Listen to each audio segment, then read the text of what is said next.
दोस्तों, ये कहानी बहुत अजीब है क्योंकि ये कहानी मेरी नहीं बल्कि मेरे नाना जी की है।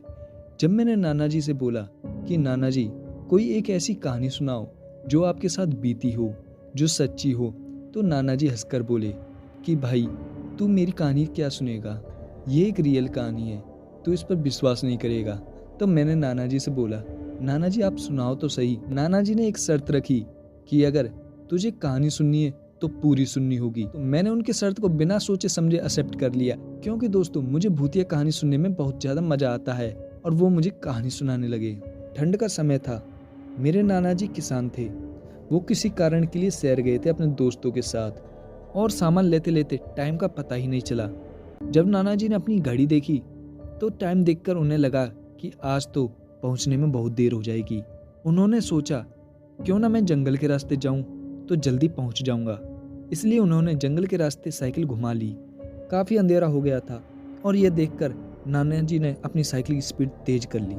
जैसे ही उनकी साइकिल तेज चल रही थी तो एक औरत उनके सामने आ गई, जिसकी वजह से उन्हें झटके से ब्रेक मारनी पड़ी। जो औरत साइकिल के सामने आई थी वह तेज तेज रोने लगी। नाना जी को लगा कि शायद वो किसी दूसरे गांव की औरत है जो कि रास्ता भटक चुकी है। रास्ता सुनसान था, इसलिए उन्होंने सोचा कि क्यों ना इस महिला की मदद की जाए। और उन्होंने उस औरत से पूछा कि इस जंगल में वो क्या कर रही थी। उसने कोई जवाब नहीं दिया और जोर जोर से रोने लगी। दोस्तों, ऐसा लग रहा था कि मानो सारा जंगल उसकी आवाज से गूंज रहा हो। नाना जी ने उससे पूछा कि भाई, तेरा घर कहाँ पर है? तो फिर भी वो कुछ ना बोली। नाना जी ने सोचा, शायद ये डरी हुई है, इसलिए इसकी मदद करनी चाहिए, और इसको शायद रास्ता भी नहीं पता। नाना जी ने उससे बोला, क्यों ना तुम मेरे साथ मेरे घर चलो, सुबह तो मैं तुम्हारे घर छोड़ दूंगा। और वह नाना जी के साथ चलने के लिए तैयार हो गई और साइकिल की पीछे वाली सीट पर बैठ गई। पुराने रीति रिवाज के कारण उसने अपने सिर पर घूंघट डाला हुआ था, जिसकी वजह से नाना जी ने उसका चेहरा नहीं देख पाया और उसने अपना चेहरा छिपा रखा था। घर पर सब नाना जी का इंतजार कर रहे थे। जैसे ही सबको साइकिल की घंटी की आवाज सुनाई दी तो सब इकट्ठा हो गए। उस महिला के बारे में पूछा तो नाना जी ने सारी कहानी बताई और सब यह बात सुनकर हैरान हो गए। और नाना जी ने उससे कहा कि चलो कोई बात नहीं, आज का खाना यही बना देगी। लेकिन मेरी नानी को उस महिला पर शक हो गया। उन्हें लगा कि यह कोई चोर है जो घर का सामान चुरा कर भाग जाएगी। फिर नानी ने उससे कहा, रसोई में जा और जाकर सबके लिए खाना बना। और वह बिना कोई जवाब दिए रसोई में चली गई। नानी ने उसे रसोई में भेज तो दिया था, लेकिन मन अभी भी शांत नहीं हुआ। 10 मिनट बाद जब नानी रसोई में पहुंची कि वो क्या कर रही है, तो नानी ने देखा कि वह अभी भी थैले से सब्जी निकाल रही है। यह देखकर नानी को गुस्सा आ गया।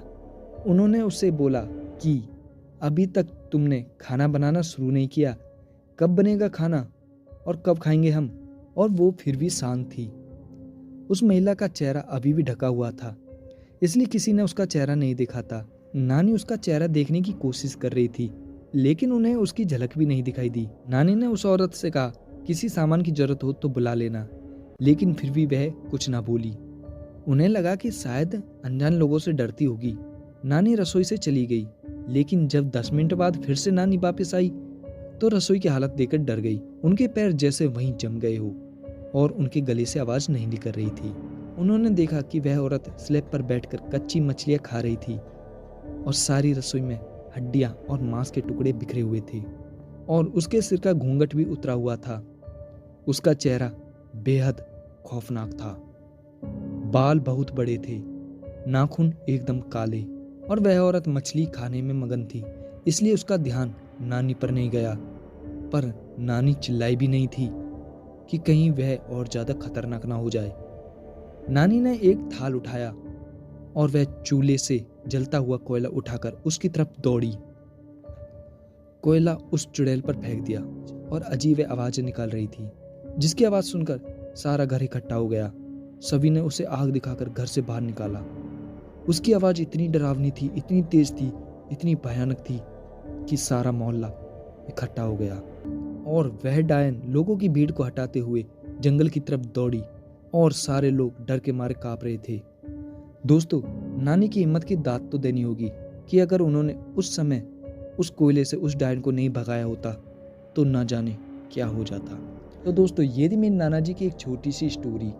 तो दोस्तों आपको ये वीडियो कैसी लगी कमेंट में मेरे को ज़रूर बताएं। और हाँ, अगर दोस्तों आपके साथ कभी ऐसी कोई घटना घटी हुई हो तो दोस्तों कमेंट में मेरे को ज़रूर बताएं। अगर दोस्तों आपको भूतिया कहानी सुनने में बड़ा इंटरेस्ट है तो आप मेरी वीडियो को लाइक करके चैनल को सब्सक्राइब जरूर कर लें।